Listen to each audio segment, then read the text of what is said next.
নমস্কার, আমি doctor professor Ashis De, MSc PhD in chemistry. আমি ডিপার্টমেন্ট অফ কেমিস্ট্রি, শোষণা কলেজের হেড অফ দ্য ডিপার্টমেন্ট। তো কেমিস্ট্রি সাবজেক্টটা সম্বন্ধে তোমরা যারা স্টুডেন্ট এই কলেজে ভর্তি হবে তাদের সম্বন্ধে আমি দু চার কথা বলি। যে সাবজেক্টের প্রসপেক্টটা যেটা জানা দরকার, তোমরা কেন এই কলেজে ভর্তি হবে এবং কেন কেমিস্ট্রি পড়বে। প্রথম কথা হচ্ছে, আমাদের এখানে আমরা full-time faculty members আছে in different branch of chemistry, that is organic chemistry, inorganic chemistry and physical chemistry। এবং তার সাথে আমাদের আরো 3 জন ফ্যাকাল্টি মেম্বার্স আছে স্যাক্ট, যারা তোমরা হয়তো জেনে থাকবে। তো তারা আমাদের সাবজেক্টগুলো পড়ান এবং আমরা এক একজন ধরো আমরা কিন্তু প্রত্যেকেই প্রায় অ্যাবাভ 15 ইয়ার্স আমাদের টিচিং এক্সপিরিয়েন্স। তো এখন আমি সাবজেক্টটা সম্বন্ধে দু একটা কথা বলি যে কেন তোমরা পড়তে আসবে সাবজেক্টটা।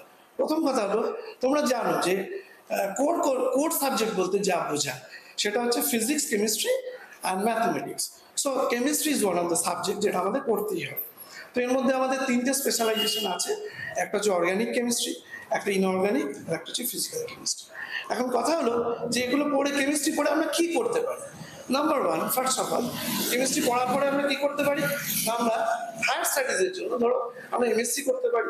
আফটার দ্যাট আমরা গেট এবং নেট পরীক্ষার মাধ্যমে, যেগুলো সর্বভারতীয় পরীক্ষা বা ন্যাশনাল লেভেল এক্সামিনেশন, সেগুলো পাস করার পরে আমরা পিএইচডি করতে পারি। এবং পিএইচডি যেটা তোমরা বিদেশেও করতে যেতে পারো বা দেশেও করতে পারো। 1 নম্বর প্রশ্ন। দ্বিতীয় কথা হচ্ছে যে কেমিস্ট্রিতে মাস্টার ডিগ্রি করার পরে আমরা কি করতে পারি না, যেহেতু এটা একটা ইন্টারডিসিপ্লিনারি সাবজেক্ট, 1 নম্বর তো মাস্টার ডিগ্রি করছে, কিন্তু it is a interdisciplinary subject.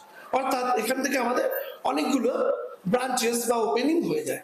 1 নম্বর হচ্ছে কি যেতে পারি, আমরা বায়োকেমিস্ট্রি করতে পারি, আমরা মাইক্রোবায়োলজি করতে পারি, এছাড়া আমরা এগ্রিকালচারাল কেমিস্ট্রি করতে পারি, সয়েল কেমিস্ট্রি করতে পারি। ওকে।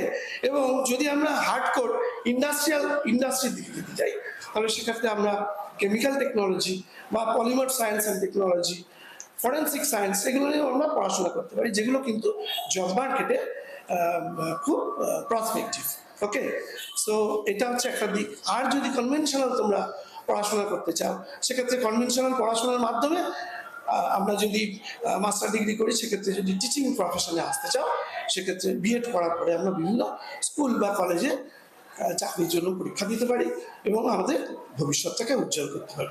সো আশা করি যে তোমরা আমাদের কলেজে ভর্তি হবে এবং আমাদের যে হাইলি এক্সপিরিয়েন্সড ফ্যাকাল্টি মেম্বার্স, তাদের সুযোগ সুবিধা তোমরা পেয়ে তোমরা আগামী দিনে ভালো রেজাল্ট করতে পারবে।